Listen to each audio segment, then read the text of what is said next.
Hey guys, tonight we begin with the grim, dangerous, and not so glamorous world of medieval assassins. Those shadowy figures who crept through castle halls and darkened alleys to change history with a blade and a whisper. While Hollywood makes them look cool, the truth is being a medieval assassin seriously sucked. So before you get comfortable, take a moment to like the video and subscribe, but only if you genuinely enjoy what I do here. And let me know in the comments where you're tuning in from and what time it is for you. It's always fascinating to see who's joining us from around the world. Now dim the lights, maybe turn on a fan for that soft background hum, and let's ease into tonight's journey together. Let's be clear. No one in medieval times woke up and said, "You know what, I'd like to stab a nobleman in the throat for 12 silver coins and the honor of hiding in a barrel for 3 days. Becoming an assassin wasn't a career path. It was more like a last stop on the life went horribly wrong train. Most medieval assassins weren't mysterious loners trained in mountaintop temples. They were desperate peasants, disgraced soldiers, ex-thieves with decent aim, or people so far off society's radar they could kill a man and still not be noticed in the census. If you were well off, you didn't become an assassin. You hired one. If you had a title land or even a goat to your name, you were in management. But if you just escaped Data's prison, had a reputation for solving problems, and could sneak into a tavern without being seen, congratulations. Someone somewhere was about to slide a coin purse across the table and whisper a name. And that name wasn't a fun one. You weren't asked to take out Bob the quiet turnip farmer. It was usually a corrupt baron, a bishop with too much gold, or someone with 12 bodyguards and a moat. The pay tempting, the job horrifying, but by the time someone considered it, they had nothing left to lose. No family, no future, and definitely no dental plan. Plus, let's not forget the absolute lack of job perks. No pension, no glory, no evenings off. You couldn't exactly hang up a shingle that said quiet eliminations by appointment. You just had to stay quiet, move fast, and never ever tell anyone what you did for a living, especially not loudly over ale at the inn. Oh yeah, I'm a traveling carpet seller. The stains, dye. So yes, nobody dreamed of being a medieval assassin. They landed there because the world chewed them up and spat them out, wearing a hood and holding a rusty dagger. You weren't the hero. You weren't even the villain. You were the footnote that made everyone nervous and probably didn't live to enjoy the coin. Let's burst the first myth wide open. Medieval assassins didn't train under candlelight in some hidden monastery with wise mentors and inspirational flute music in the background. There was no montage, no teacher, no pep talk. If you learned anything, it was by not dying the first few times you tried. Most assassins weren't trained professionals. They were desperate amateurs with a decent sense of direction and the ability to climb quietly without sneezing. If you had military experience, great. That meant you knew how to hold a knife properly. If not, well, stabbing someone is fairly intuitive, but escaping afterward with both kidneys still intact. That takes skill or luck. Usually just luck.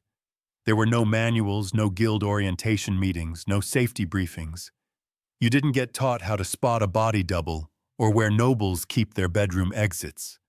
You figured it out while hanging from a windowsill, wondering if you just crept into the servants' quarters again. Poison. That was trial and error, with heavy emphasis on error. Sometimes it worked. Sometimes your target just got mildly dizzy and more suspicious of his soup. Sometimes you drank the wrong cup. There was no medieval poison control hotline. Just hope, herbal guesswork, and a strong stomach. Sure, if you were lucky, and I mean lottery lucky, you might have picked up some skills from thieves or mercenaries. Maybe an older assassin showed you how to walk without squeaking on cobblestones. But mentoring wasn't standard. It was rare and short-lived because assassins don't retire. They disappear. Weapons training, forget it. You weren't carrying a broadsword. You had a dagger you stole off a guard, maybe a garrote, if you were feeling fancy, and whatever else fit under your cloak without jingling. So no, you weren't some shadowy martial arts master. You were a guy with calloused hands, quiet footsteps, and a deeply unhealthy relationship with alleyways. Success didn't come from training. It came from survival. You learned how to kill by doing it quickly, sloppily, then vanishing before anyone could sketch your face and tack it to a church door. In short, your education was brutal, practical, and offered zero graduation ceremonies. Just bruises, bloodstains, and the creeping realization that you were very much on your own. Let's talk about why you became an assassin in the first place. Coin. Cold, heavy, jangly, deliciously spendable coin. The promise of it is what got you into this. But the reality you got paid in lies. When someone hires an assassin, they don't want a long-term relationship. They want a one-time service, no paperwork, and ideally, no witnesses, including you. They offer you a pouch of silver, half now, half when the job is done. That's if they're feeling generous. But here's the thing. When the job is done is code for after we verify you didn't mess it up, or make us look bad, or leave a trail that leads back to us, or survive long enough to tell anyone about it. So you do the job. You sneak through shadows, risk your life, maybe kill a baron in his sleep. Not pretty, not poetic. And when you return, ah yes, about that payment, the client fled terribly, sorry. Or worse, they try to kill you. A knife to the gut is cheaper than a bonus. And even when you do get paid, it's never quite enough. Not for the risk, not for the blood, not for the 3 days you spent hiding in a haystack with fleas and moral regret. You get a handful of coins, a curt nod, and a reminder. You were never here. Also, fun fact, some contracts were fake. Political traps. You'd be told to assassinate someone dangerous, only to find out it was a decoy with guards waiting. Congratulations. You just walked into a sting operation with your name already carved on the gallows. And even when the deal was real, you couldn't exactly go to court and file a complaint. Your Honor, I'd like to sue Lord Edmund for breach of assassin contract. The only court you'd see was the one where you were the exhibit. So you learned to take what you could demand payment up front and trust absolutely no one. Not even the greasy little scribe who swore this job would change your life. It did mostly by shortening it. Being an assassin meant living on broken promises and vanishing before they broke you. So you've taken the job. You've been lied to about the pay. You're probably going to die. Now let's talk gear. Forget the fantasy novels and sneaky video games. There were no retractable wrist blades, smoke bombs, enchanted daggers, or crossbows that folded neatly into your boot. Your toolkit consisted of whatever you could steal, sharpen, or hide beneath a tattered cloak without clanking. If you were lucky, and I mean found a gold coin in a dead man's shoe, lucky you had a good dagger. Not ornate, not curved like a dragon's tooth. Just sharp, hopefully rust-free, and ideally one that didn't smell like the last guy you stabbed with it. Poison. It existed, sure, but it wasn't as glamorous as a slow drip into a wine goblet. Most medieval poisons were unpredictable, made from plants, minerals, or toad guts. Some worked instantly, some took hours, some made your victim vomit for 2 days and then recover. Angrier and now very suspicious of stew. Ropes occasionally useful. You could strangle, climb, or tie something up with one, but you'd better know how to use it fast. Because nothing kills the mood like trying to wrestle someone while muttering, "Wait, which knot goes under again, bows." Effective, yes, if you had one, knew how to shoot it, and weren't trying to smuggle it through a palace disguised as a flower arranger. Most assassinations were up close and personal. No time for elegant marksmanship, just quick, quiet, and hopefully not messy enough to slip in. And you didn't get backups. If your blade bent, broke, or fell down a well, time to improvise. Slate roof tile maybe, rusty nail, worth a shot. shoe buckle with intent. Desperate times. You carried your tools hidden in hem's boots or inside hollowed-out bread if needed. And you kept them close not for safety, but because in this line of work, your weapon was your best friend, your boss, and your only retirement plan. There were no upgrades, no tinkering with gear between missions. You didn't polish your kit. You prayed it didn't betray you mid-strike because in the end, it wasn't the weapon that did the killing. It was you alone poorly equipped and expected to perform miracles with a spoon and a prayer. Assassins weren't hired to take out random drunks in back alleys. No one paid you to stab Jeff the sleepy candle maker. Your targets were important. Nobles, bishops, military officers, sometimes even royalty. And those people, they were very hard to kill. First there were the guards. Not one or two dozens. Armed, armored, and well-fed. Some guarded the front, some the back. Some just stood there looking intimidating, daring you to blink wrong. You'd spend days memorizing patrol patterns, door creaks, and exactly how many stairs it took before the knight with asthma needed a breather. Second, there were walls. Castles didn't have front porches. They had gateous murder holes and mows full of things that bite. If you didn't fall into the water, you still had to worry about arrow slits and boiling oil. Yes, boiling oil. Your job description included may get flammed for peeking. Third, there were the servants and staff, the cooks, scribes, and stable boys. One wrong look from you, and they'd be whispering to the guard captain faster than you could say, "I'm just the herbalist." Assassins weren't just fighting swords. They were fighting gossip. And medieval gossip travels at light speed if it means someone gets to keep their head. And finally, your actual target, paranoid. Rightfully so. These people were surrounded by backstabbers' relatives with claims to their titles and 36 people pretending to like them. They didn't eat without a tester. They didn't sleep without 3 locks on the door. Some even slept in decoy beds or rotated rooms like a deadly version of musical chairs. And don't get excited if you hear they're attending a feast. Yes, they'll be drunk, but so will you. And you'll still have to get past the royal guards, 3 dogs, a very alert jester, and 50 witnesses holding tankers. Even getting close to your target could take weeks. Posing as a servant, bribing a chambermaid, hiding in barrels. And when the moment finally came, you had one shot. One precise, perfect, non-squeaky, non-bloody ghost vanish in the night moment. Or you'd become the next public deterrent swinging from the castle gate with a sign that read, "Nice try." Let's be honest.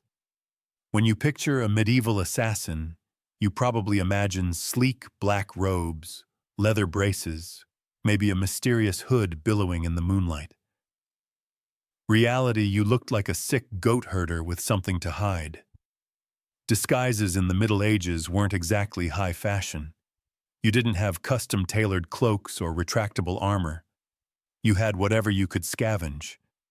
Peasant rags, a monk's robe 2 sizes too big, or the remains of a guard uniform that definitely still smelled like its previous owner. The goal was to blend in. But blending in meant looking like everyone else who hadn't bathed in 2 weeks, limped from old injuries, and had a nervous twitch from malnutrition. You didn't look suspicious because of your cloak. You looked suspicious because you kept adjusting your belt to hide a dagger wrapped in cheesecloth. And forget masks. There were no Guy Fawkes options. Most face coverings just made you look like a leper, which was great for avoiding conversation, but terrible for entering parties. If anyone asked who you were, you had to think fast.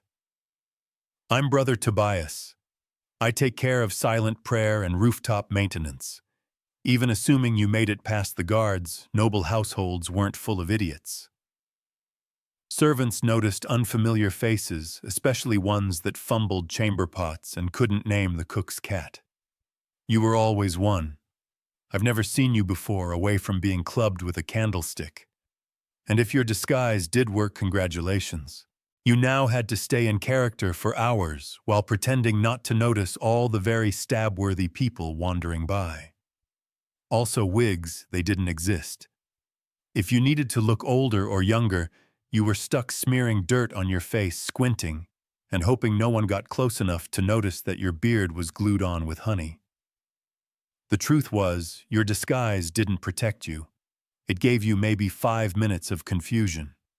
After that, you had to be gone invisible or very, very convincing. And if anyone saw through it, well, let's just say no one wants to be the assassin caught in the bishop's laundry room, wearing a nun's habit and holding a sword, especially not on a feast day. In medieval times, if you were an assassin, you didn't have a team. You didn't have a sidekick with a crossbow, a clever alchemist in a secret lair, or a handler who gave you coded scrolls and warm encouragement. You had a rusty dagger and crippling trust issues. There were no guilds, at least not ones you could actually count on. And if there were whispers of a brotherhood of assassins, it was mostly tavern talk, fueled by me and boredom. You were more likely to meet a ghost than another professional killer who wanted to network. Why the isolation? Because in your business, the fewer people who knew you existed, the longer you lived. Every contact was a risk. Every loose tongue, a potential noose. Even your client might not know your real name. And if they did, you were already planning your exit. Companionship. Laughable. Friends asked questions. Lovers noticed bruises, bloodstains, and why you always slept with a blade under the pillow. You couldn't settle down. You couldn't afford to. One mistake, one person recognizing you in a market, and your whole life turned into a sprint for the nearest sewer grate. Even fellow criminals kept their distance. Thieves and smugglers were sociable. You were that guy who makes people disappear. They feared you, or worse, saw you as a walking liability. No one wanted to share stew with someone whose occupation could attract a mob with torches. And don't expect sympathy. You couldn't tell anyone how hard it was to sleep after silently strangling a corrupt bishop. If you talked about your job, people assumed you were either lying or dangerous, and they weren't wrong. So you kept your secrets, your scars, and your weapons to yourself. At INS, you sat in the darkest corner back to the wall, eyes always scanning the door. You never drank too much. You never stayed more than a night. You didn't say your name unless someone paid you first. And even then, it probably wasn't your real one. Being a medieval assassin meant perfecting the art of vanishing. Not just in a crowd, but from every life you never got to have. Let's say you took the job. You planned your route. You bribed the right doorman. You disguised yourself as a very convincing chimney sweep. And then you froze. Maybe the target turned around unexpectedly. Maybe they were with their child. Maybe you got the shakes at the worst possible moment, and your knife hand trembled like a terrified squirrel. Guess what? You're now dead. Because failure for a medieval assassin wasn't a slap on the wrist or a bad performance review. It was a public, painful, and wildly theatrical death, often involving ropes, fire wheels, or sharp iron devices with names like the Bone Cracker's Delight. Missing the kill meant blowing the whole operation. Your target lived and immediately told everyone that someone tried to murder them. Suddenly, you weren't a shadow. You were a wanted man with a detailed description and probably a crude sketch tacked to every tavern wall within 30 miles. And those guards you once snuck past, now they're motivated. Sometimes it wasn't even your target you had to worry about. It was your client. If you failed, you were no longer an asset. You were a liability. Someone who could be tortured, interrogated, or worse. Talk. The very people who paid you would be the first to put out a second contract on you. And there were no second chances. No. Sorry. The blade slipped. I'll try again tomorrow. You had one shot, one moment in time. And if you blew it, the best you could hope for was to die quickly before anyone found out who hired you. Failure also meant shame. The silent, humiliating kind. You didn't just fail to kill. You failed to be invisible, to be perfect. And for assassins, perfection was survival. Anything less might as well paint a target on your back and start practicing your final word speech. It didn't matter how many jobs you'd done before. No one cared that you succeeded 12 times, because in this profession, you're only as good as your last kill. And if your last kill didn't happen, you'd better start running. So you did it. The plan worked.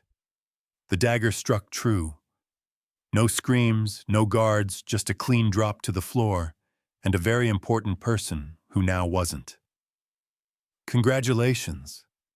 Now run for your life.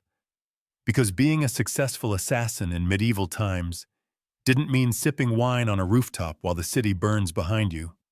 It meant fleeing through back alleys with someone's blood on your boots and a dog already sniffing your trail. There was no victory lap, no post-job drink with colleagues, no casual debrief with your client.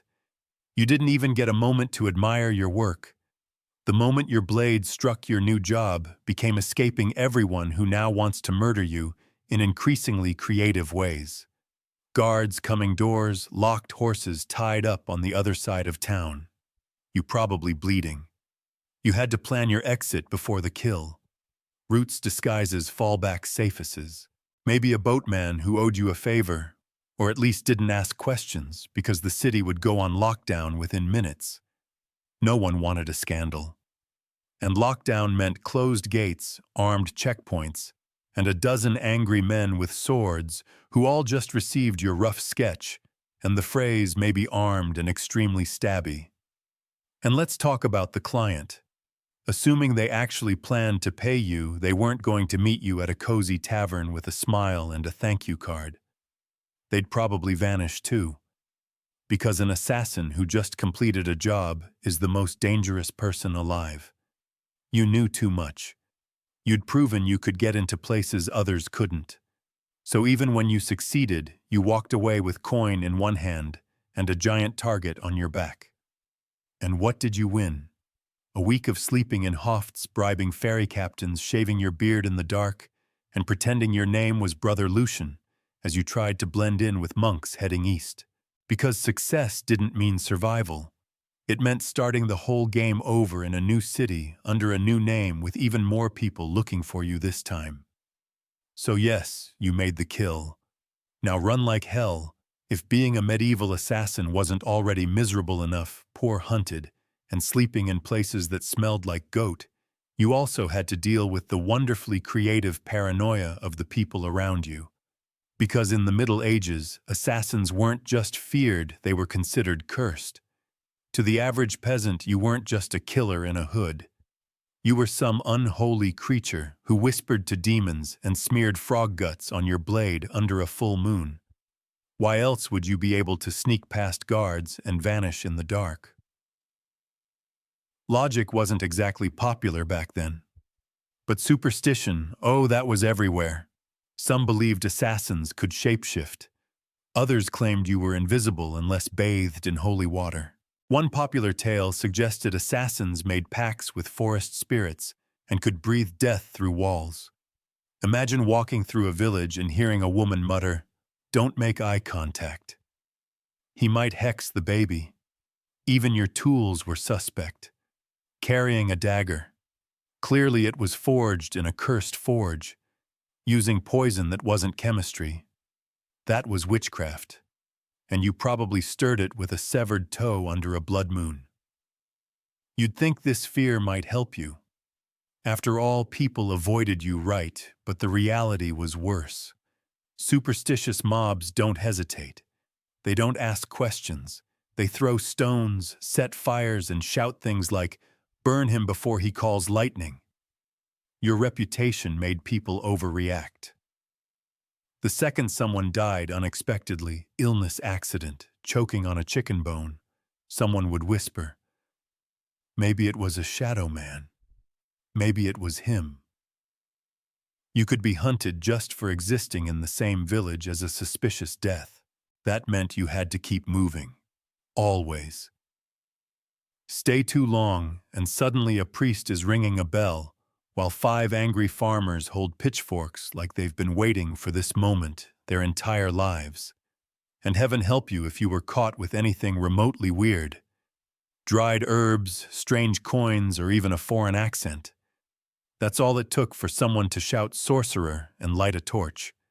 In a world that believed monsters wore human faces, being too quiet, too clever, or too fast made you a threat. And in medieval logic, threats had to die quickly, and preferably on fire.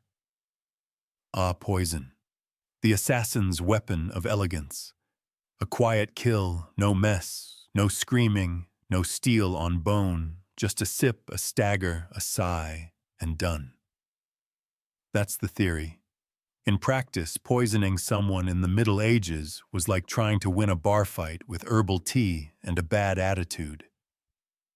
First off, poisons weren't reliable.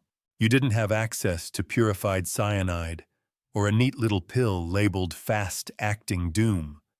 You had plants, mushrooms, minerals, maybe the occasional toad. You had to gather, grind, and pray, and even then, it might just give the target a stomach ache and a renewed commitment to his anti-acin guard team. There was no scientific measurement.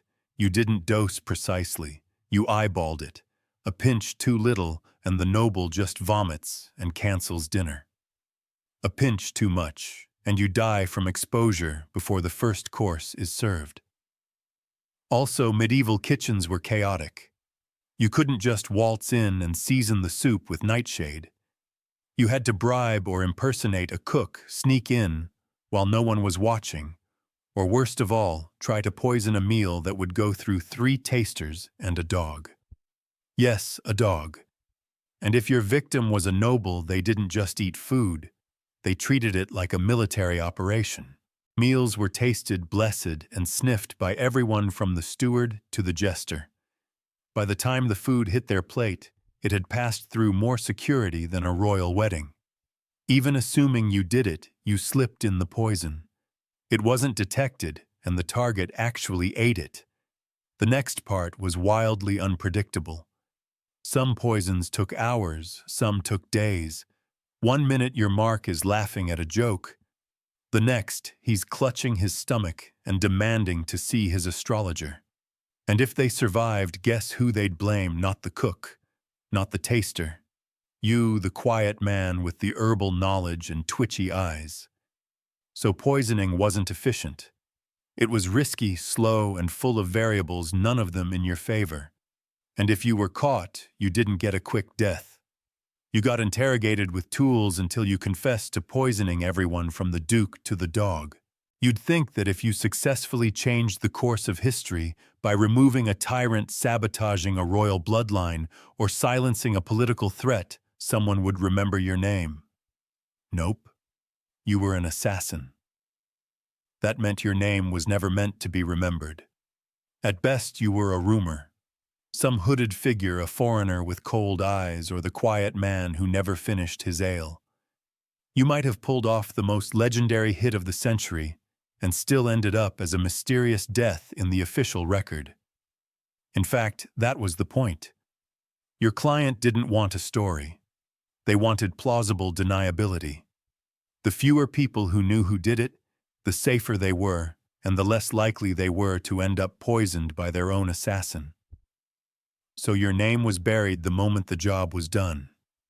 If you even used a real one, you didn't sign your work. You didn't brag. You didn't keep trophies. You didn't exist outside the moment of the kill. And if someone did know your name, that was a loose end. And in your profession, loose ends had a very short shelf life. And forget about honor. There were no medals for silence. No stone monuments for the man who stopped a war with one dagger in the night. If a noble wanted a statue, they commissioned one for themselves.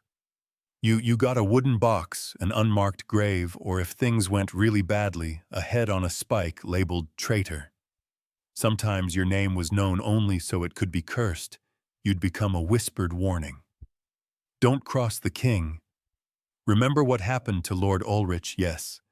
And the man who did it gone like a ghost. That was your legacy.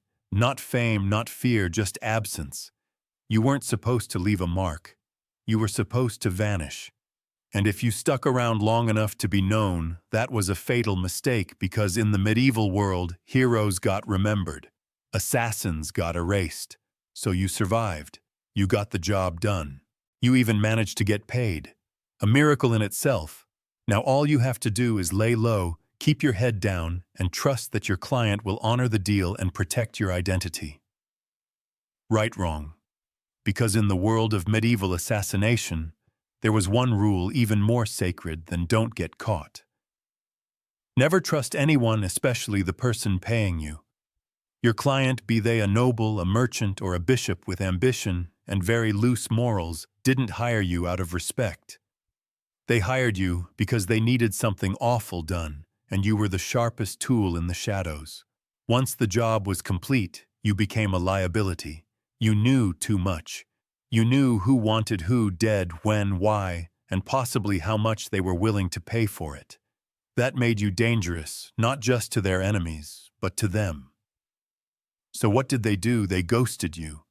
They denied they ever met you. Or worse, they sent someone else after you to clean up, to tie off the contract with something sharper than ink. There were even cases where clients double-booked hiring one assassin to do the job and another to kill the first one immediately after. No refunds, just reduced risk. And if you dared try to blackmail a client, threaten to expose them, that was bold. And also your final mistake. Because powerful people in the Middle Ages didn't negotiate with assassins. They crushed them. If your client had a shred of honor, a rare species indeed, you might get paid and left alone. But even then, you'd still have to assume they were watching you from a distance with someone already sharpening steel and memorizing your walk. You were the secret that couldn't talk, the shadow that couldn't stay. Even success wasn't enough to earn trust. Because in their eyes, if you killed once, you could kill again. And no one, not even the person who hired you, wanted to be next. Let's say somehow you beat the odds. You survived the kills, the lies, the poisonings, the betrayals. You outlived your enemies, your employers, and probably your own sense of morality. Now what, you retire? Absolutely not. Because in medieval times, assassins didn't get retirement plans. There were no farewell banquets, no quiet cottages by the sea, no pensions paid in gold coins and grateful whispers. You didn't fade into a peaceful life. You vanished, or you died, often both.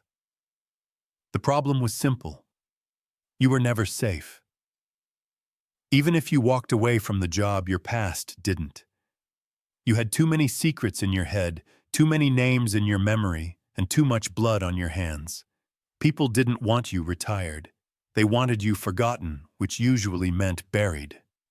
And even if no one came after you, and that's a big if, you had to live with a constant fear that someone might. That a new assassin, young and eager to prove himself, had just received a contract for a shadowy figure who used to be someone dangerous. So you changed your name again. You moved to a village where no one asked questions. You faked a limp, sold herbs, pretended you once worked as a guard. But even then, you didn't sleep well. You avoided crowds. You always sat facing the door. You kept your dagger under the floorboard next to the pouch of coins you never touched, because it still smelled like the man you earned it from. And you couldn't trust yourself either. Years of silent killings and quick escapes did something to your brain. Every knock on the door made you flinch. Every stranger on the road might recognize you. You stopped dreaming because dreaming was dangerous. You couldn't love. You couldn't relax. You couldn't laugh too loud. You lived like a ghost, pretending to be a man. The truth was, there was no endgame for a medieval assassin, just a slow, cold fade into obscurity. Always moving, always watching, until one day you slipped into the dark and no one noticed. And maybe that was the best you could hope for. By now you've probably figured it out. Being a medieval assassin wasn't darkly romantic. It wasn't noble. It wasn't even all that profitable. It was a grim, thankless, short-lived career wrapped in blood-stained linen and followed by a crowd of people who wanted you dead. You wouldn't last not a week, maybe not even a day, because you'd start with the wrong assumptions. That you'd be sleek in control, a whisper in the dark. But what you'd really be is cold, hungry, and one bad guess away from the noose. You'd slip into town, cloak pulled tight, ready for action, only to discover that your target moved locations. The guards are drunk but trigger-happy, and the stable boy you paid for information just sold you out for a mug of ale and a piece of bread. You'd freeze at the wrong time, stab the wrong guy, get spotted by someone's maid who once saw your face near the chapel, and suddenly you're not a shadow, you're the problem. Then what you run? But you're not used to medieval terrain. The mud, the uneven cobblestones, the absolutely insane number of loose chickens in the street. You slip, fall, get tackled by a guard named Thomas, who just got dumped and is looking for an outlet. And let's say you survive that. Then you deal with the aftermath. No allies, no honor, and no future. Just whispers, suspicion, and the growing realization that even if you succeed, the best you can hope for is to die old and alone, hiding behind a false name in a village that still believes in fairies. So no, you wouldn't last. And frankly, you shouldn't try, because the assassin's life wasn't cool. It was a cruel machine that chewed people up and spat out nothing but shadows. It offered power without peace and purpose without a place in the world. You didn't make history. You erased yourself from it. And the only thing waiting for you at the end was silence. A silence no one would question, because no one even remembered you were there in the first place. Before she was the feared queen of Macedonia, Olympus was known as Myrtale, a Maloyan princess from the rugged tribal lands of Epirus. Her people claimed descent from Achilles himself. And whether or not the blood of heroes truly ran in her veins, one thing was certain. This was not a woman born for the sidelines of history. From a young age, Myrtle was steeped in mystery and ritual. Her upbringing was shaped not just by politics, but by prophecy, ecstatic rites, and a reverence for the ancient gods. She wasn't the type of princess who smiled and embroidered tapestries. No, she was drawn to serpents, omens, and the frenzied ceremonies of the cult of Dionysus, where women danced barefoot in the moonlight and called upon the divine in states of trance. Her connection to the gods wasn't performative. It was personal. She didn't merely worship, she embodied. According to ancient sources, likely written by men both terrified and enthralled, she kept sacred snakes in her chambers and even allowed them to coil beside her in bed. Whether this was a literal fact or the kind of slander that powerful women attract like flies, we'll never know. But it stuck. To her allies, it made her divine. To her enemies, it made her dangerous. Her real power began not in a battlefield or throne room, but in the uneasy flicker of torchlight among the whispers of priestesses and the curling bodies of serpents. She wasn't just a princess. She was a living oracle, a woman touched by something older than politics and colder than steel. So when Philip II of Macedon, brutal, brilliant, and famously horny, arrived at the island of Samothrace for a religious initiation, he didn't just meet a beautiful princess. He met a mystery he couldn't resist. Their marriage wasn't just a political alliance. It was a collision of prophecy and power. And from the very beginning, it was full of omens. Some said lightning struck the sky on their wedding night. Others claimed Olympias dreamed of a thunderbolt entering her womb. All of it would become legend. But one thing is certain. The union of Olympias and Philip didn't just create a child. It created Alexander the Great. and she intended to shape his destiny from the very first breath. Olympia's marriage to Philip II was not the fairy tale one might expect for a queen who would one day birth an empire. From the beginning, it was a combustible mix of prophecy, pride, and paranoia. Philip, ruthless, charismatic, and already collecting wives like trophies, married Olympias around 357 BCE. She was likely just a teenager, but she wasn't naive. She saw in Philip a man whose ambition matched her own, and perhaps even a divine match for her spiritual destiny. Macedon wasn't exactly an easy kingdom to walk into. It was a land of iron and ambition where kings were killed by cousins and brothers turned into rivals overnight. But Olympias, the priestess of Papyrus, walked in with her head held high and eyes already on the crown. Their marriage was rocky from the start. Philip, for all his political genius, was not built for monogamy. He would go on to marry multiple women, often for alliances, always for power. But Olympias wasn't one to sit quietly in the shadows. She held her own court, maintained her own alliances, and was known to turn to oracles and rites to divine her future and perhaps Philip's fate. Then came the birth of Alexander. Even that was wrapped in celestial drama. Legends say Olympus dreamed that a thunderbolt struck her womb and that flames danced around her child without burning him. Philip reportedly had a vision of sealing his wife's womb with a lion. Yes, a literal lion.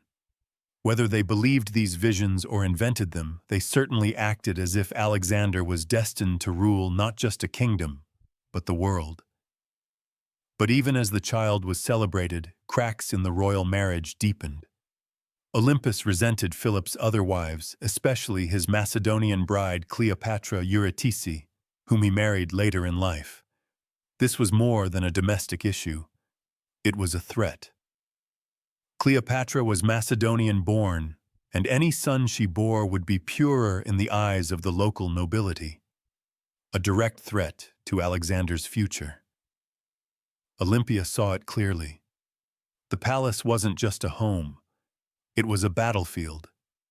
And she would use every snake dream ritual and whisper she had to make sure her son wasn't just remembered but crowned. She was no longer Myrtle. She was Olympus now, and no one would take her son's throne without facing her wrath. By the time Alexander was a teenager, the Macedonian palace in Pella had become a war zone of veiled insults, political maneuvering, and bitter rivalries. Olympus wasn't just fighting for influence. She was fighting for survival. She knew that the court was filled with snakes, but she was the one who taught them how to bite. Philip II had begun to distance himself from her. He was campaigning more drinking, more and perhaps worst of all, listening more to his Macedonian advisors. The final blow came when he married a young noblewoman named Cleopatra Eurydice, not to be confused with the Cleopatra of Egypt. This Cleopatra was Macedonian-born, and her uncle Attalus was one of Philip's top generals. To Olympias, it wasn't just betrayal. It was a declaration of war. The marriage ceremony was a disaster. At the feast, Attalus drunkenly mocked Olympus and Alexander, calling into question the legitimacy of Alexander's birth. Was he really Philip's son, or was he the child of a god, as Olympus liked to claim? It was meant as an insult, but Olympia seized the myth. Let them whisper. Let them believe her son was touched by Zeus. It made him untouchable. Alexander stormed out of the feast.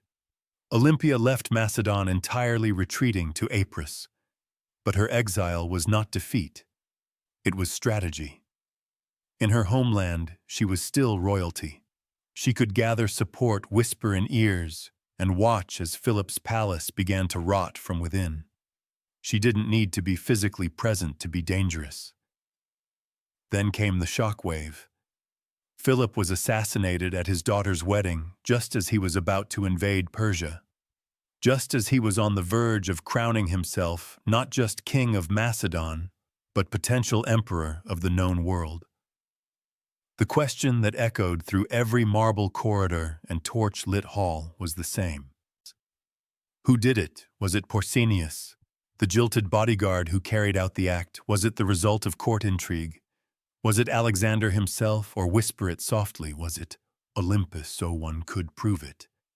No one dared, but many believed it. After all, within days, Cleopatra Eurydice and her newborn child were dead. Murdered, some say, by Olympus herself. The serpent had returned to the palace, and now nothing stood between her son and the throne. With Philip dead and Macedon in mourning or confusion, Olympias made her move. While others scrambled to understand the chaos, she acted swiftly, brutally, decisively. First, Cleopatra Eurydice, the young Macedonian queen and rival wife, was eliminated. According to chilling accounts, Olympus didn't just have her killed. She made her death symbolic, public, humiliating. Some say Cleopatra was forced to hang herself after watching her infant daughter be murdered. Others claim Olympus had the child thrown onto a funeral pyre. What's agreed upon is this: no mercy was shown. Olympia understood what many mothers in ancient courts refused to accept.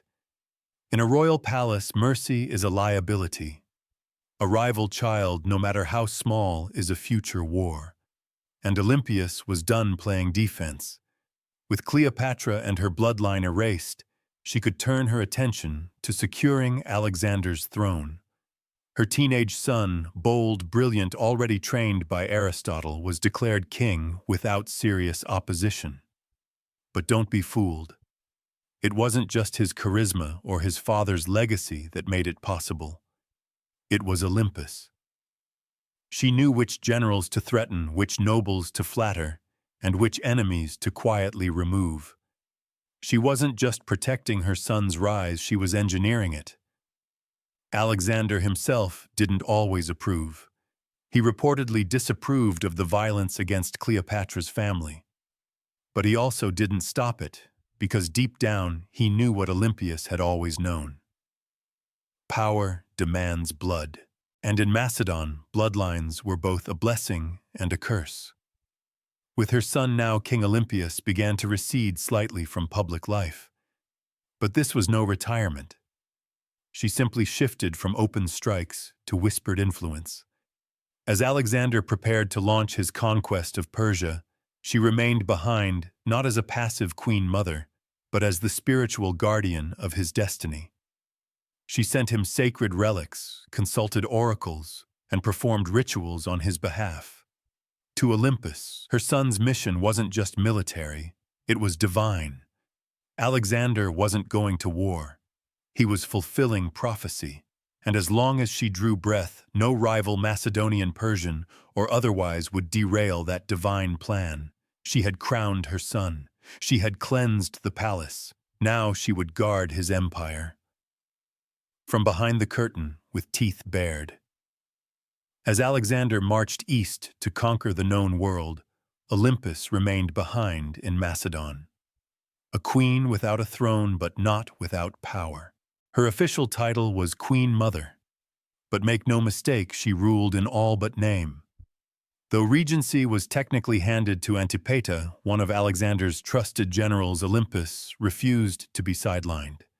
She wrote letters to her son, constantly advising, warning, sometimes chastising him. These weren't the sweet letters of a doting mother. They were political briefings laced with oracles and venom. And Alexander, thousands of miles away, read every word. She reminded him who his true enemies were. She questioned the loyalty of his companions. She criticized his fascination with Persian customs, his choice of wives, and his flirtation with calling himself a god. No one else dared say these things to him. But Olympias was never afraid to speak as a mother or a priestess of divine will. Back in Macedon, Antipater grew increasingly resentful. Olympia undermined him at every turn. She used her status, her religious authority, and her family ties to stir opposition against him. She had influence in Epirus in Thessaly and among the aristocracy. She could spread rumors like wildfire, and with Olympus, a whisper could be deadlier than a sword. Meanwhile, her letters to Alexander became more urgent. She warned him of Antipat's ambition, painting him as a second Philip ready to betray and usurp. Whether she truly believed it or simply feared losing her grip, she kept pressing her son to act. Alexander, however, hesitated. He needed Antipater to keep order in Greece while he fought in Asia, and so the rift between mother and general widened. Olympia watched. She waited.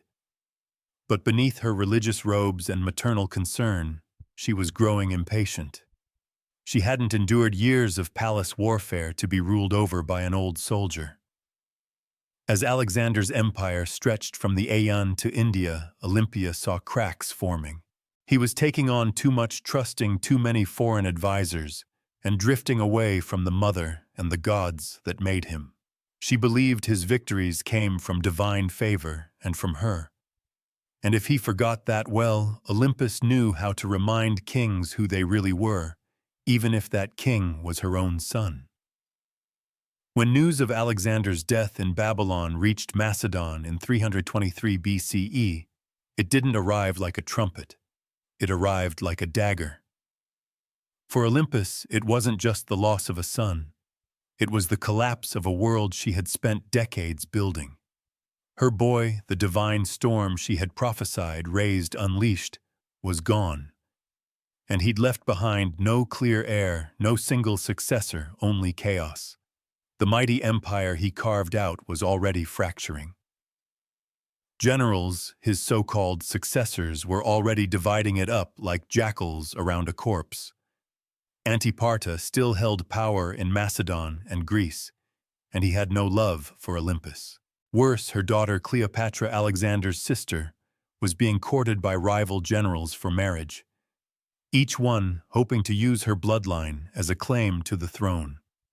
Olympia saw what was coming. Civil war wasn't a possibility. It was inevitable, and once again she would have to act. But she no longer had Alexander. What she had instead was his bloodline. His young son, Alexander IV, born to Roxana, the Bactrian princess Alexander had married. Roxana, still in Macedon, was vulnerable. The boy was even more so. Olympus recognized that the infant was now the last true piece of her son's legacy, and that made him a target, but it also made him a weapon. She allied herself with Roxana, and the boy determined to protect them and use the child's birthright to stake her own claim in the political battlefield. But the tide was turning. The generals who once bowed to Alexander had no interest in kneeling to his widow or his mother. They had armies, now ambitions and grudges. Olympus didn't flinch. She'd faced snakes, traitors, and kings. A few warlords with crowns and stolen spears wouldn't scare her. So she plotted. She waited. She watched as Antipater died and was replaced by his son Cassander, a man with ice in his veins and no tolerance for the old queen's games. It was only a matter of time before these two forces collided. The serpent mother of Alexander and the cold-eyed user who wanted her buried. Alexander was gone, but his shadow was still moving, and Olympus was still coiled within it, ready to strike. Years after Alexander's death, while his empire crumbled into civil war, Olympia made her most audacious move yet. She returned to Macedon not as a grieving mother, but as a political force of divine fury. The regency had been splintered. Cassandra, the son of her old enemy Antipa, was seizing power, and Roxana, along with young Alexander IV, was effectively imprisoned. Olympia saw the writing on the wall. If she did not act now, her grandson would vanish like a shadow at dusk. So she made a deal with Polyperchon, an aging general, who still held a flicker of legitimate authority. Olympus would return not to plead, but to rule. With Polypon's backing, she entered Macedon at the head of an army. And the moment her feet touched home soil, everything changed. Towns opened their gates. Soldiers defected to her side. Even some of her old enemies hesitated. Olympias, despite her age, was still a name that shook the ground. Then came her vengeance. One by one, she hunted down the loyalists of Cassander. And when she finally caught Philip III, Aradus Alexander's mentally impaired half-brother and puppet king, she ordered his execution. According to some sources, his wife Eurydice was captured and given the opportunity to kill herself. When she refused, Olympus had her strangled. It was brutality veiled in royal protocol, and Olympus, ever theatrical, staged the scene like a goddess delivering justice. Her message was clear. Only the bloodline of Alexander had the right to rule. Everyone else was a pretender. For a brief burning moment, Olympia held the kingdom in her grip. She had restored the dynasty. She had avenged betrayals. She had reminded Macedon what royal power looked like when wielded by a woman with nothing left to lose. But power in Macedon was like fire in dry grass. And Cassander was still out there, calculating, biding his time. He returned with a vengeance. His army outnumbered hers, his resources deeper, his cruelty colder. Her allies began to abandon her. Polyparon lost influence. The tide turned. Olympus, now isolated in the fortress of Pydna, watched as her enemies closed in. She had lit the match. Macedon had burned, and now the smoke was thick, and her enemies were at the gates. Olympus, once the most feared woman in the ancient world, now found herself besieged in the coastal fortress of Pydna alone, cut off, surrounded by the army of Cassandra, who had come to finish what his father had started. But Olympias didn't beg. She didn't plead. For nearly a year, she endured the siege like a statue carved from divine wrath. Food ran short. Disease crept in. Allies vanished. Yet within the fortress walls, she maintained the same unshakable presence that had once shaken kings. To the very end, she carried herself not as a prisoner, but as the mother of a god. Cassandra, ever cautious, hesitated. He knew killing Olympus was dangerous. Even now she carried a myth around her like armor. She was still the mother of Alexander the Great. To strike her down might seem like blasphemy. So he offered her safety. Surrender, he said, and her life would be spared. Olympia knew better. She had seen too many royal promises turn to ash. Still, hunger was no longer just a discomfort. It was death. Her garrison broke. Her followers surrendered. And Olympias, unbending until the very end, was finally handed over to her enemies. Cassandra didn't kill her himself. That would have been too simple and too merciful. Instead, he turned her over to the families of those she had executed during her brief return to power. Let them decide her fate. They condemned her to death. But here's the catch. When the executioners came, no one dared strike the first blow. Olympia stood tall, regal, silent, eyes fixed on them, like an oracle staring through smoke. These were Macedonians. They had grown up hearing of her rituals, her visions, her snakes. They had once cheered her son as a living god. And now here she stood, a frail old woman cloaked in myth. And not a single man had the courage to swing the sword. So Cassandra sent others, foreigners, outsiders, people who had no memory of her power, only orders to follow. And thus Olympus was finally struck down. Not with ceremony, not with dignity, but with silence. Her death marked the end of Alexander's bloodline in any meaningful power. And with it, the final ember of an empire founded on divine ambition was snuffed out. But even in death, Olympus left behind a shadow, and history would never forget the Serpent Queen. Olympus died not on a throne, but in the dust, unarmed, abandoned, and executed by the very people she once ruled. But history is strange. It does not always favor the ones who die in silk sheets. Sometimes it remembers those who went down hissing, and Olympus was never meant for quiet history. In life, she had wielded motherhood like a sword and prophecy like a shield. She wasn't just the mother of Alexander the Great. She was one of the architects of his rise. Without her, there is no myth of the divine child, no rituals whispering of thunderbolts and lions, no ruthless purging of rivals that cleared the path for a teenage king to rule the known world. Olympus didn't just give birth to an empire. She defended it with claws. Yet even among the ancient world's most ruthless dynasts, Olympia stands apart. She didn't command armies in the field like Cleopatra, or ride into battle like Boudica. Her battlefield was subtler and colder. It was a world of poison goblets, political marriages, priestesses, and oracles. She understood the power of fear, and even more importantly, she understood the power of belief. She made people believe her son was divine, and she may have believed it herself. Her enemies branded her a murderer, a witch, a manipulator, and they weren't wrong. Olympia was all those things and more. She was the product of a brutal world that respected cunning far more than kindness. And she learned early that mercy was a luxury queens couldn't afford. In the centuries that followed, she was both vilified and mythologized. Some called her a villain, others a visionary. But no historian, ancient or modern, could call her irrelevant. She haunted the legacy of Alexander like a phantom.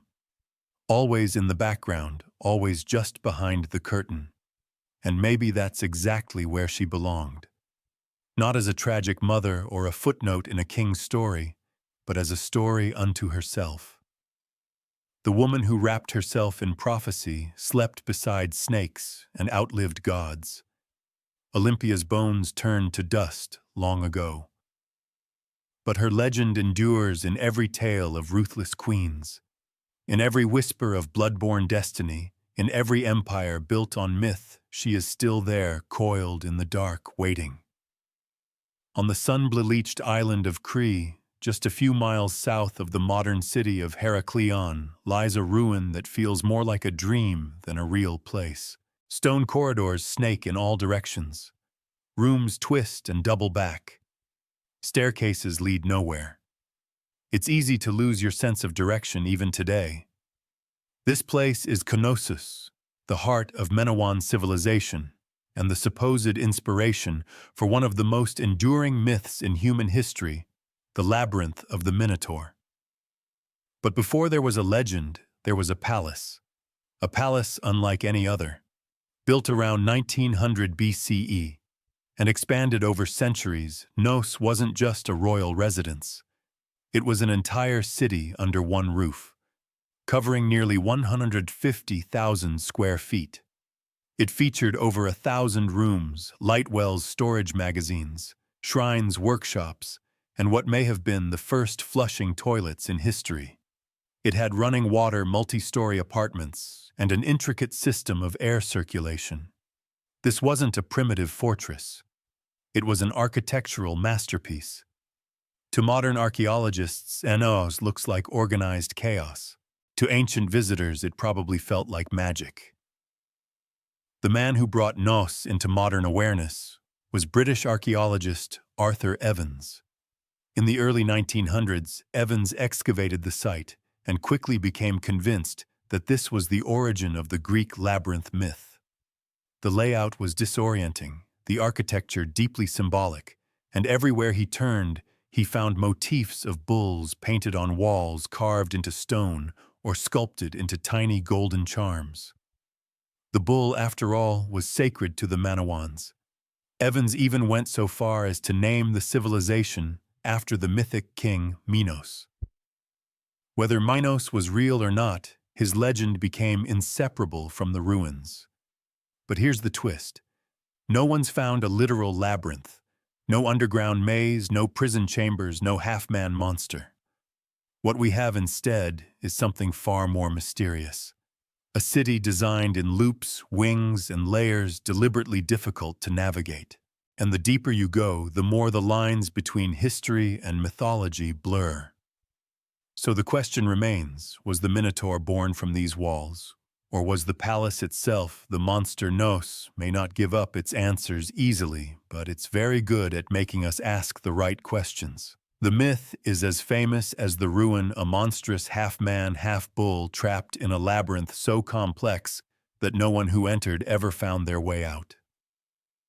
Only Theseus, the Athenian hero, managed to kill the beast and escape thanks to a ball of thread and the cunning of Princess Ariadne. But where did this story come from, and why a labyrinth? The earliest versions of the myth speak of King Minos, the powerful ruler of Crete, who demanded tribute from Athens in the form of 7 boys and 7 girls each year. These unfortunate souls were fed to the Minotaur, a creature born from divine punishment and shame. The Minotaur, locked in an underground maze, symbolized the dark underbelly of power, something savage hidden behind grandeur. To ancient Greeks, Crete had long been a land of wealth, mystery, and fear. Its seafaring people, the Minoans, were seen as both elegant and alien. Their rituals involved bulloping, their artwork depicted strange gods, and their palaces were unlike anything on the mainland. To a visiting Greek from 1000 BCE, Nos might have felt like another world. The bull itself was sacred in Minoan culture. Frescoes show young men and women vaulting over charging bulls in ritual displays. Horns of consecration, stylized bull horns, appear on rooftops and altars. Combine this with a palace that feels like a maze, and the ingredients for a legend begin to stir. But what if the Minotaur wasn't just a monster? What if it was a metaphor? Some scholars believe the tale reflects a memory of Cretan dominance over the Aeon, a time when Athens truly did pay tribute to a stronger stranger power.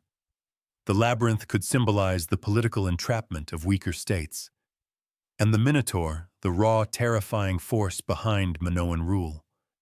Others argue it's more psychological, the labyrinth as the unconscious mind, the Minotaur as our hidden urges, and Theseus the hero walking bravely into the darkness, guided only by the thread of memory. Still, the myth remains tangled with Nos. The palace is the closest thing we've ever found to a real labyrinth. No monster, no Ariadne, but perhaps something deeper. Not just a myth echoing through history, but a history that was asking to become myth. Long before Athens raised its marble temples, or Sparta sharpened its spears, there was the Minoan civilization, one of the earliest advanced societies in Europe. They ruled not through conquest, but through trade, art, and what seems like an almost supernatural command of architecture. At the heart of their power stood Knossos, a palace that wasn't just a seat of royalty. It was a hub of culture, ritual, and economy. The Minoans flourished from around 2600 to 400 BCE. Based on Crete, they developed a sprawling trade network that reached Egypt, Mesopotamia, the Levant, and even the distant shores of Spain. Their ships cut through the Mediterranean like silent arrows, fleeing pottery, saffron, bronze, and luxury goods. They didn't build vast armies. They built relationships, and that more than weapons made them rich. What's most striking about Minoan culture is how different it was from their later Greek successors. Their artwork celebrated nature, animals, and flowing human movement, not war or divine punishment. Frescoes show dancers, dolphins, and athletes vaulting over bulls. Even their goddesses are different. Powerful, bare-breasted figures often holding snakes, symbols of fertility, transformation, or protection. At the center of it all was Konos, not a fortress on a hill, but a complex in a fertile valley. It had no massive defensive walls, suggesting the Minoans either felt secure on their island or projected enough power to make defense unnecessary. Their confidence was architectural.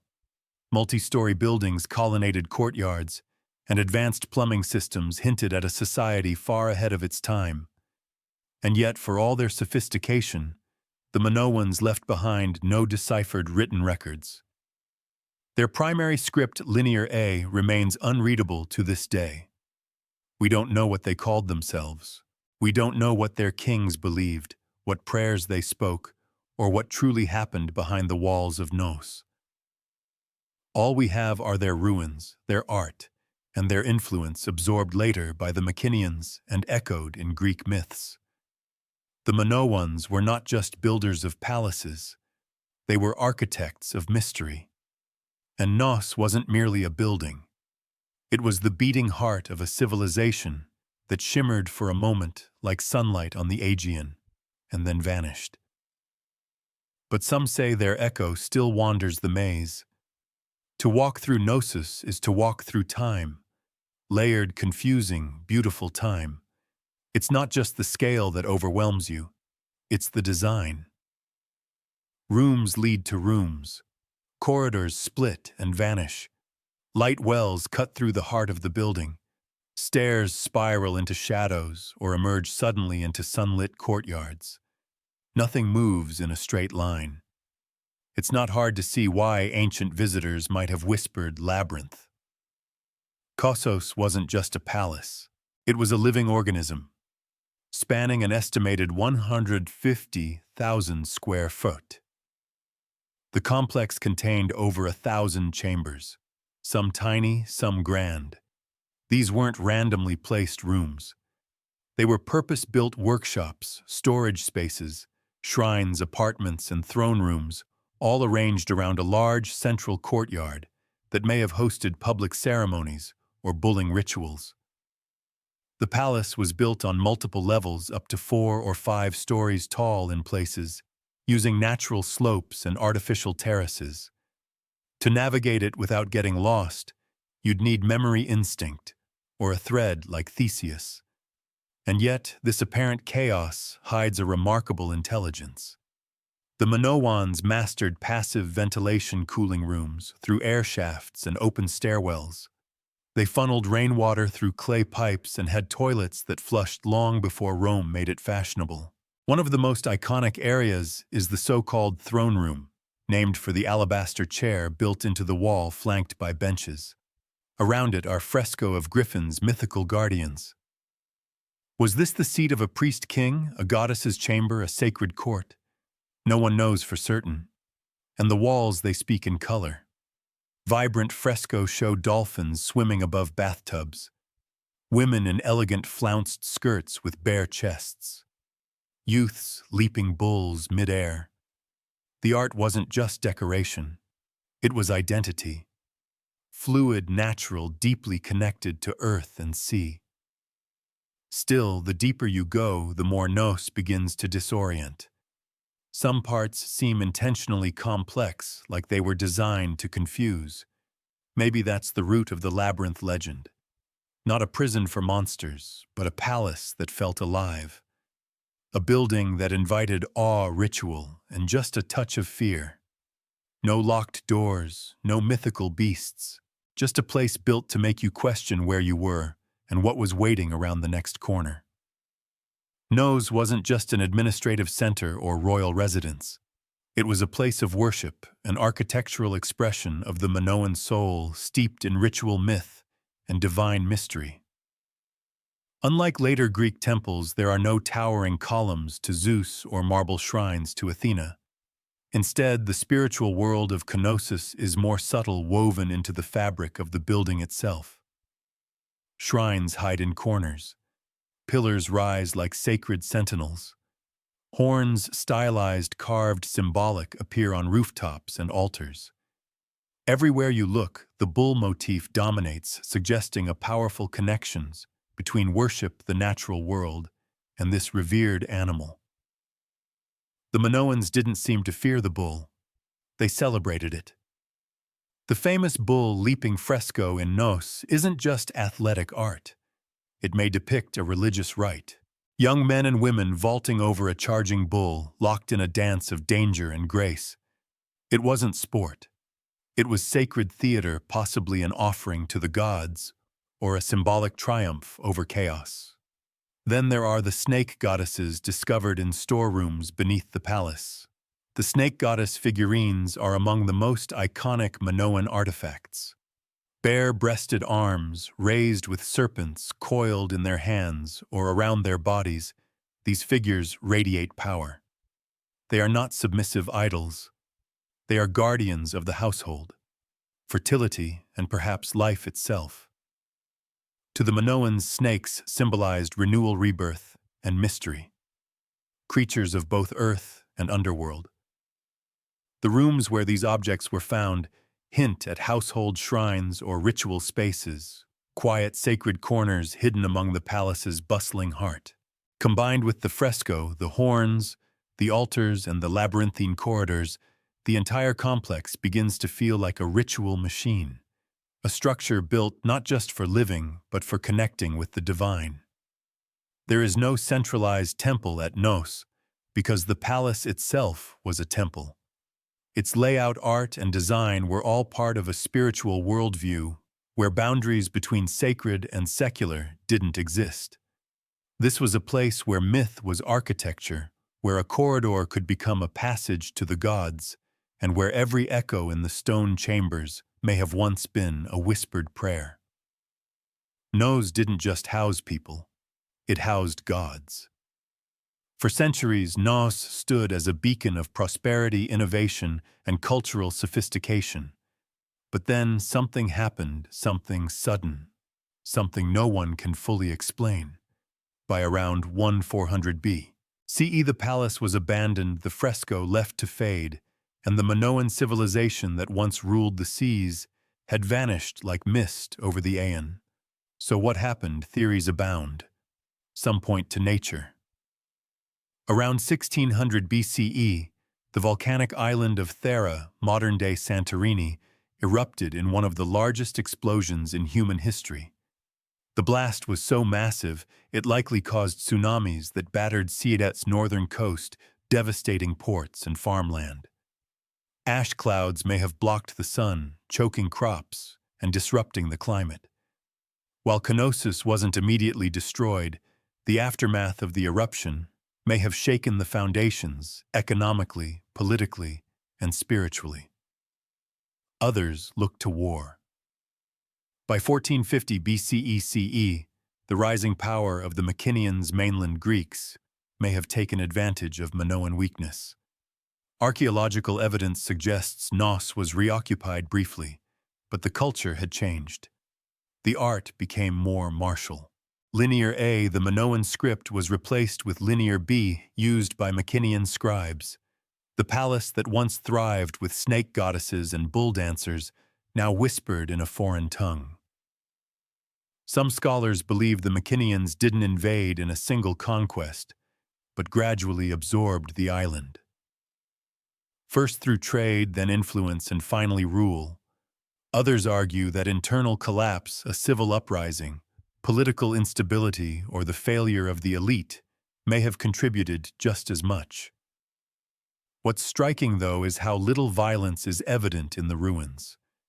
There are no charred skeletons, no signs of mass slaughter. Nos didn't fall with a scream. It fell with a whisper. The great palatial system simply stopped. The rooms went quiet. The rituals ended, and nature slowly crept back in. By the time Homer sang of Cree in his epics, Nos was already ancient myth, a memory tangled in stories of kings, monsters, and labyrinths. And maybe that's fitting, because what killed Konos wasn't just eruption or invasion. It was time, and the way all great things, no matter how beautiful, eventually vanish beneath the weight of new empires. But the bones remain. And if you listen closely, the maze still hums beneath the earth. For thousands of years, Knossos lay buried beneath the Cretan soil. Just another mound of stone lost to time. Its name forgotten, its myths distorted, its walls swallowed by olive groves and dust. That is, until one man decided to chase a legend. His name was Sir Arthur Evans, and he didn't just rediscover Knossos, he reimagined it. In 1900, Evans, a British archaeologist with a flair for drama and a deep love for Homeric myth, purchased the land that covered the ancient ruins. Local farmers had been finding strange seals and artifacts, clues that something enormous lay beneath their feet. Evans dug in. What he found would change the history of the Aeon forever.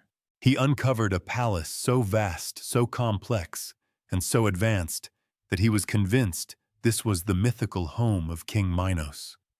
The fresco, the horns, the sheer architectural strangeness of the site.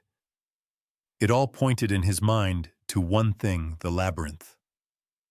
Evans wasn't just an archaeologist. He was a storyteller, and sometimes a controversial one. He named the people who built Konos the Manoans after Minos. He interpreted symbols, reconstructed fresco, and restored parts of the palace using reinforced concrete, a move that has drawn both praise and criticism. Some call it visionary, others call it vandalism, because what you see today at Knossos is partly ancient ruin and partly Edwardian imagination. Still, Evans did what no one else had dared. He brought Knossos back to life. He gave Europe a glimpse into a Bronze Age world far older than classical Greece, a civilization of art mystery and maritime elegance. He also unearthed the still undeciphered linear script, opening new questions about language literacy and the limits of our historical understanding. But Evans did more than excavate stone. He resurrected a myth and forced historians to reckon with the fact that behind the legend of the labyrinth was something real, something complex, something very human. A palace that felt like a maze, a civilization that slipped into shadow, and a man who peeled back the earth only to discover a story far stranger and more beautiful than he had imagined. Knossos had slept for 3,000 years. Evans rang the bell that woke it up. Walk through Knossos, and you're not just walking through architecture. You're walking through a language of symbols. Fresco carvings, patterns, they're everywhere. But the Manoans didn't leave us a Rosetta Stone. Their primary script, Linear A, remains undeciphered. So instead of reading their thoughts, we must see them painted across plaster, carved into walls, and hidden in patterns. What exactly were they trying to say? The art of Knossos is unlike anything in the ancient world. There's no obsession with warfare, no rows of kings or battle-hardened heroes. Instead, we find nature, leaping dolphins, blooming lies, birds in flight, and sacred bulls. The humans are alive, elegant, and often dancing or performing rituals. Even in scenes that suggest danger, there's rhythm and beauty. The Minoans weren't chronicling conquests. They were celebrating life cycles and possibly cosmic order. The most iconic symbol, though, is the double axe or labrys, found throughout Knossos in shrines on fresco, even etched into stones. The double axe is believed to be a religious symbol possibly tied to female divinity or celestial cycles. Some suggest the very word labyrinth might derive from labis, making the labyrinth not a maze at all, but a house of the double axe, a sacred space, not a trap. Then there are the horns of consecration, stylized bull horns placed at top walls and altars. These may have been religious markers separating sacred space from the mundane. Combined with frequent depictions of bulls and bulloping rituals, it's clear the animal had deep spiritual significance. Whether it represented nature, fertility, chaos, or a divine presence, no one agrees. But the bull is everywhere. Even the layout of Knossos may have symbolic meaning. Some archaeologists believe it was built not just for function, but to mirror celestial or seasonal patterns. Its winding corridors and nested rooms could represent a journey through life, through death, through the underworld. A spiritual maze, not a physical prison. But without a deciphered script, every theory walks a thin line between insight and imagination. The Minoans spoke in symbols, not stories. and so we're left to interpret. What is Nos saying? We hear the rhythms. We see the images, but the meaning that remains just out of reach like a thread unraveling into myth. Nos is a ruin, yes, but it doesn't feel dead. Walk its corridors today and you'll sense something humming just beneath the surface. Not ghosts, not gods, but echoes of myths, of lives, of questions that refuse to go away. Thousands of years after its fall, Nos still holds us in its maze. Tourists wander its halls, archaeologists dig for answers, and writers spin new tales inspired by its shadow. The Minotaur may be myth, but the feeling of the labyrinth is real. We don't know who ruled Nos. We don't know the names of its kings, queens, or priests. We don't know the prayers they whispered or the laws they lived by. But we know they loved beauty. We know they worshipped nature. We know they understood balance between architecture and art, between ritual and reality. And we know they were the first. Before the Parthenon, before Rome, before the Hebrew temples or the Persian palaces, there was Knossos, a palace that was also a city that was also a temple that may have also been a story. Because perhaps that's what the labyrinth really is. Not a prison, not a puzzle, but a narrative carved in stone, a myth in architectural form. The legend of the Minotaur didn't arise from nothing. It came from this place, from the confusion of its corridors, the reverence of its bull rituals, and the awe it inspired in generations who tried to make sense of it. The Greeks turned it into a story. We turned it into archaeology. But at its core, Gnos has always been both. Today we can walk its ruins in broad daylight. We can take photos, draw maps, and even reconstruct its fresco. But the mystery hasn't vanished. The line between fact and legend still shimmers like heat over stone. Maybe that's why Gnosis endures, because it doesn't give us all the answers. It reminds us that sometimes history isn't meant to be solved. It's meant to be felt. And Nos, ancient, tangled, half-remembered, isn't just a place on a map. It's a question. One that leads us deeper with every step. And like Theseus, we're all still following the thread. Ancient engineers knew exactly what they were doing. The earliest rams were handheld. Teams of soldiers simply lifted a tree trunk and smashed it against enemy defenses like frenzied lumberjacks. But over time, the battering ram evolved. Engineers realized that mounting the ram inside a wheeled frame, often with a roof to protect the crew from arrows and boiling oil, turned it from a tool into a weapon of terror. The Assyrians, masters of siege warfare, turned rams into psychological weapons. Their siege towers combined rams with archer platforms, meaning a city's gates were being destroyed while defenders were under constant fire. Relief carvings from Nineveh show rams with pointed iron tips rolling up to the gates of rebellious cities like slow-moving gods of destruction. And it wasn't just the front door they were smashing. Rams were often used to breach weak points in walls, batter down watchtowers, or collapse gates entirely. Their presence meant one thing: surrender, or watch your defenses crumble like stale bread. The Greeks refined them. The Romans perfected them. Roman engineers built massive rams called Ares Latin for rams suspended with chains or ropes inside enormous siege shelters. Some were so big they needed dozens of men to operate. And the rhythm of their swinging beam was said to sound like thunder rolling across stone. And yet, for all their brute force, battering rams required serious teamwork. Operators had to keep the ram swinging in sync, while also defending it from burning missiles, stones, and all manner of foul substances hurled from above. A stalled ram was a dead ram. Still, when a battering ram got going, really going, it was unstoppable. Wooden muscle versus human masonry. It was ancient physics weaponized, and it was only the beginning of how engineers would make walls weep.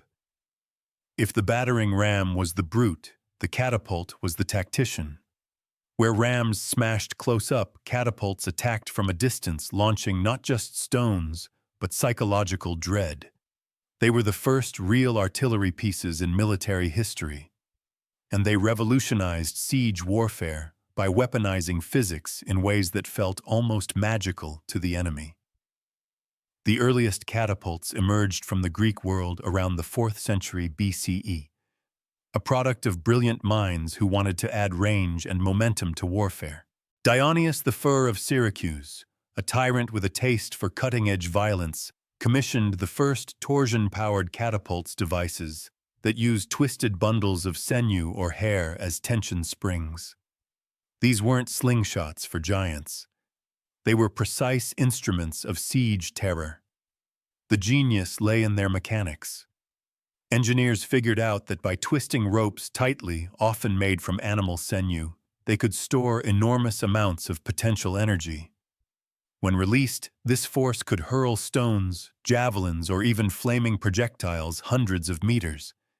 The two main types evolved quickly: the ballista, which launched massive bolts like a giant crossbow, and the stone-throwing catapult, which lobbed boulders over walls or directly at fortifications. Then came the Roman engineers who never met a Greek idea they couldn't improve.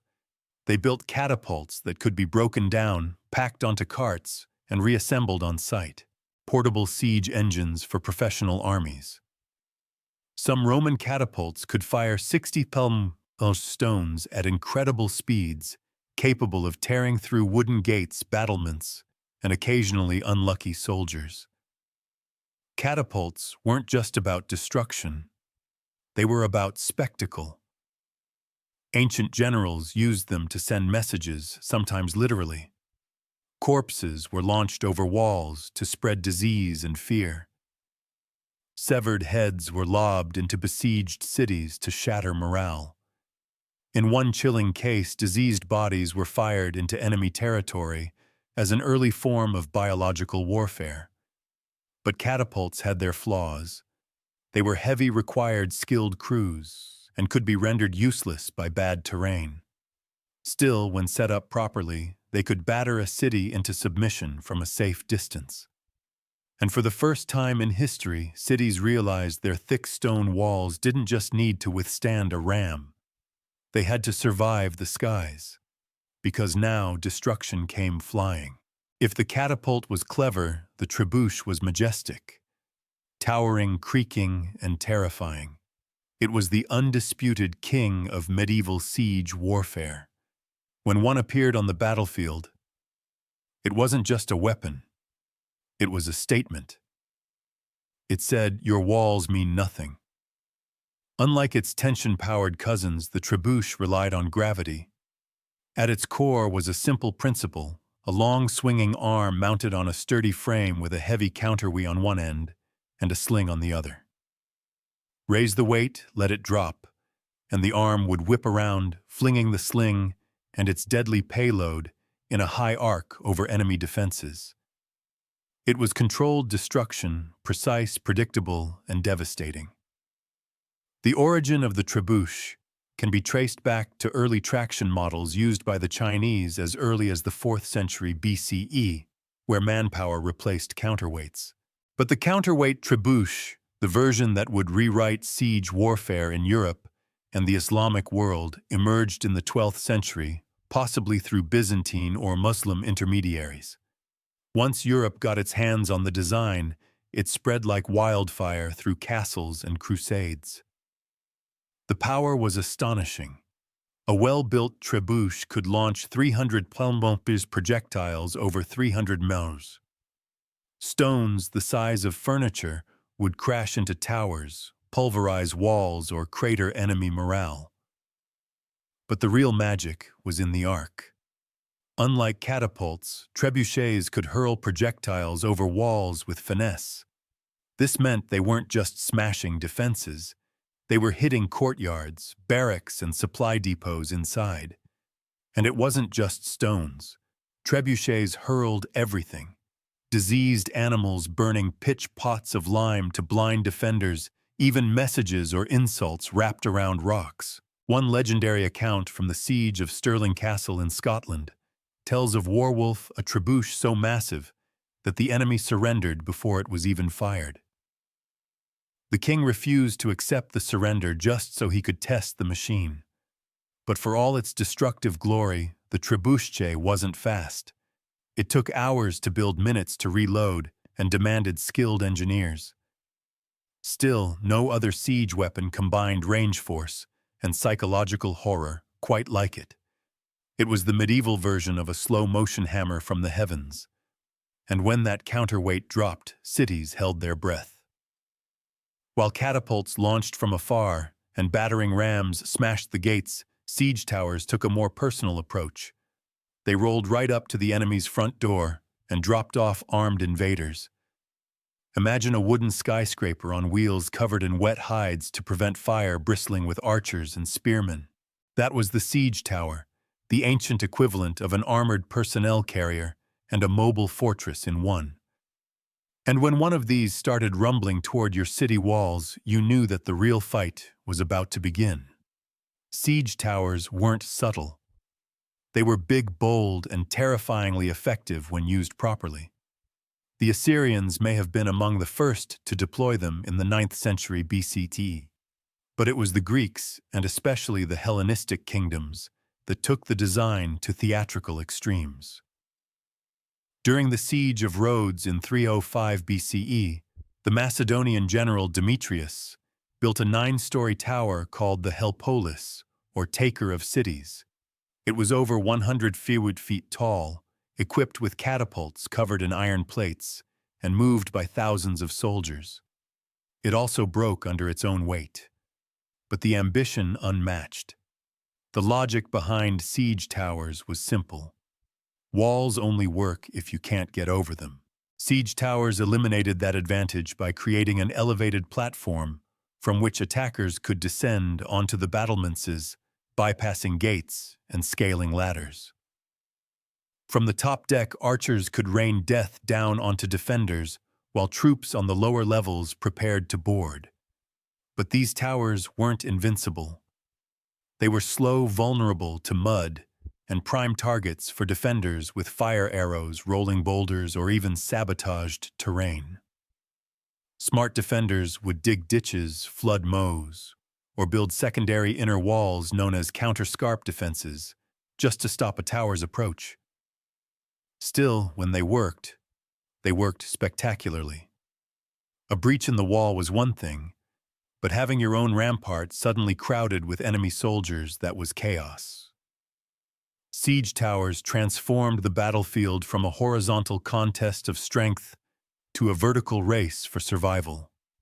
They made height an asset and a liability, and once the gangplank dropped from a siege tower to the city walls, there was no turning back. It was time for hand-to-hand hell. While rams smashed and trebuchets soared, some of the most devastating siege tactics happened silently underground. Siege tunneling, or sapping, was the dark art of defeating a city by removing the ground it stood on. Literally, the idea was ancient and horrifyingly effective. Dig beneath the enemy's wall, prop it up with wooden supports, then set those supports on fire. When the timbers burned away, the tunnel collapsed, taking the foundation of the wall with it. One moment your city stood strong, the next, a massive section of the outer wall crumbled like stale bread. This method didn't look glorious. There were no grand engines or thunderous launches, but tunneling was the slow, invisible killer of fortress warfare. The Assyrians practiced early versions of it, but the technique reached full maturity with the Greeks, Persians, and later medieval European armies.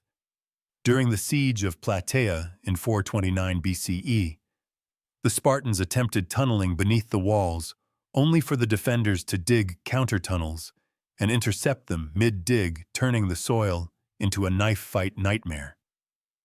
This defensive tactic became known as countermining, and it added an eerie element to siege warfare. Imagine soldiers digging in pitch black hundreds of feet beneath the earth, listening for the sound of enemy picks. The moment they heard tapping, They'd race to intercept, often resulting in violent claustrophobic skirmishes fought by torchlight with knives and shovels. There was no glory in it, just terror, suffocation, and dirt. But when undermining worked, the results were catastrophic. One of the most infamous examples came in 1212 during the siege of Rochester Castle in England. King John's forces tunneled beneath the southern wall, packed the mine with pig fat, and set it ablaze. The supports collapsed, bringing down the entire tower above. The defenders were stunned, and soon after surrendered. By the 13th century, siege engineers became specialists in identifying weak foundations, measuring the soil's behavior, and planning collapses with terrifying precision. They were geologists and demolitionists rolled into one. And though tunneling required time, labor, and a bit of madness, it proved one truth about siege warfare. If you couldn't go over the wall and you couldn't go through it, you could always take it down from below. Not all the drama of siege warfare came from the attackers. For every ram built or tower rolled forward, defenders had their own deadly tricks. And sometimes those tricks were hot. Let's start with the most terrifying of them all. Greek fire. Developed by the Byzantine around the 7th century CE. Greek fire was a mysterious napalm-like substance that could stick to ships' walls and flesh and kept burning even on water. Sprayed from siphons or hurled in clay pots, it created scenes of pure chaos. To this day, no one knows exactly how it was made. The formula was so secret that it died with the empire, but its effects legendary. Entire fleets were reduced to flaming skeletons within minutes. And that was just the start. In more low-tech defenses, boiling liquids were the go-to weapons of choice. Boiling water, oil, or sand would be poured from murder holes. Those quaint openings in the ceilings of gateways or towers directly onto invaders below. Oil was especially feared. Unlike water, it clung to skin, soaking into clothes and armor before being set alight. Imagine climbing a siege ladder only to be greeted with fire you could never put out.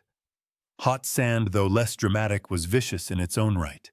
It would slip into the gaps of armor, especially around the neck or wrists, causing second- and third-degree burns as it cooked the flesh beneath. It didn't look impressive from a distance, but it turned bold warriors into screaming wrecks in seconds. Defenders also relied on the good old laws of physics. Gravity became a weapon. Giant stones, logs, or even dead animals were dropped from parapets onto siege engines or dense formations of troops. The goal wasn't just to kill. It was to break the machines and morale at once. And then there were traps.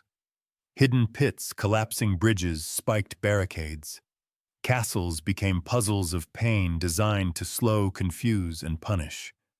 All of this served one purpose: delay. Every minute a wall held was a minute closer to enemy supply lines running thin, to disease spreading in camps, or to reinforcements arriving. Siege warfare was a game of attrition, and while the attackers had physics on their side, the defenders had creativity and a whole lot of boiling rage. In siege warfare, raw destruction was only half the goal. The other half was psychological domination, breaking the will of the defenders before the walls even came down. Siege weapons weren't just tools of war. They were massive, creaking, flaming symbols of doom. Every groaning wheel of a siege tower, every arcing boulder flung by a trebuchet, was designed to plant one seed in the minds of those behind the walls. You are not safe. Ancient commanders knew this. The Assyrians paraded their siege engines openly, dragging them across deserts with grand fanfare. The Romans built their siege camps right in view of the enemy, letting defenders watch as battering rams were assembled and catapults tested. Siege was theater, and fear was part of the script.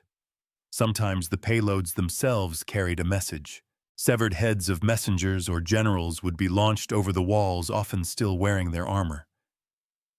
At the siege of Constantinople, defenders were bombarded not only with rocks, but with bodies, diseased corpses launched to spread panic and plague.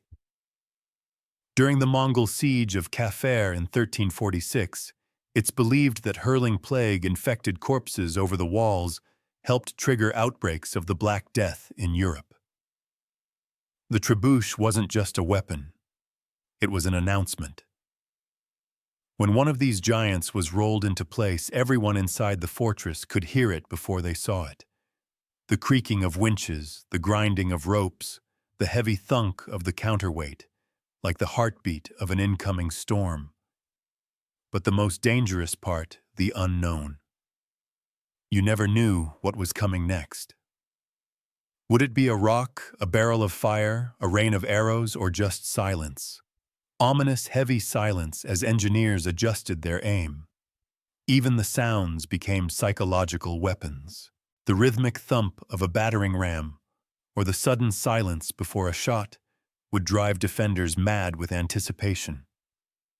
For commanders, the goal was to create despair, to convince the enemy that resistance was pointless, that their gods had abandoned them, that their walls were nothing but temporary obstacles in the path of fate.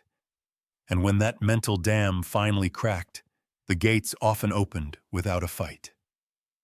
Because in siege warfare, sometimes the mind collapsed before the masonry. As gunpowder thundered onto the battlefield in the late medieval era, the age of traditional siege engines came to a slow, splintering end. But their legacy didn't vanish. It evolved. The invention of cannons changed everything. A single well-placed shot from a cannon could do in seconds what a trebuchet took hours to achieve. Stone walls once considered impenetrable became liabilities. By the 15th century, the great castles of Europe were crumbling, not from undermining or fire, but from iron balls crashing through their parapets. Siege warfare had entered its next phase, explosive, brutal, and deafening. And yet the principles laid down by ancient siege engineers never disappeared. Modern artillery still owes a debt to the catapult and trebuchet.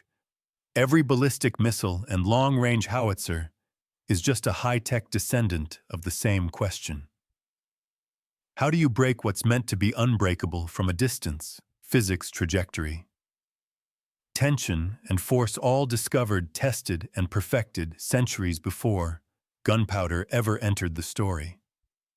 Even military psychology today, shock and awe, overwhelming firepower, visible dominance, has its roots in ancient siege tactics. Those towering siege engines rolling forward with flags snapping in the wind were the original shock and awe. They weren't just about breaching a wall. They were about breaking the spirit of a city. You can still see their legacy etched into the ruins of ancient cities. At Masada, where Roman siege ramps still scar the desert. At Constantinople, where layers of walls stood for 1,000 years against every machine imaginable. Until cannon fire finally brought them down at castles across Europe, where round towers and angled bastions tell the story of a world constantly redesigning itself to survive the next siege. And today, even in a world of drones and satellite-guided missiles, siege warfare hasn't vanished. It's just gone digital. Cities are still surrounded. Defenders are still isolated. Walls are now firewalls, blockades, or even media blackouts. But the soul of the siege remains the same. Someone wants in. Someone wants to keep them out. And both are willing to wait, build, and break to win. The battering rams are gone. The trebuchets are museum pieces. But the spirit of siege warfare, it's as alive and as destructive as ever.